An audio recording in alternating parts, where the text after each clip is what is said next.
சோதனை வருகிறதெல்லாம் நமக்கு நன்மைக்கு என்று நான் எண்ணுவேன். தங்கம் அடிபட்டால் அணிகலமாகும்.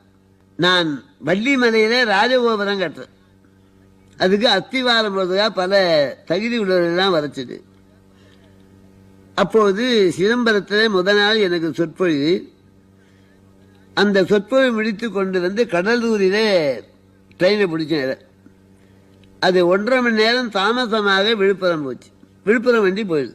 நான் காட்பாடிக்கு போய் அந்த வள்ளிமலைக்கு வள்ளியம்மா அவதாரம் பண்ண இடம் வள்ளிமலை. ரொம்ப முக்கியமான ஸ்தலம் வள்ளிமலை. எம்பெருமான் திருவடி பலகாலம் தோய்ந்த இடம். அப்போ இந்த வண்டி போகிறதுக்குள்ளாக அந்த வண்டி போயிடுது. எனக்கு சொல்ல முடியாத துன்பம். ரொம்ப வேதனைப்பட்டேன். அம்மா, உன்னுடைய திருப்பணிக்கு வரனே போய் வண்டி தொடர்பு விட்டு போச்சு. என்ன செய்ய முடியும்? அது மலையடிவாரம், தந்தியும் கிடையாது.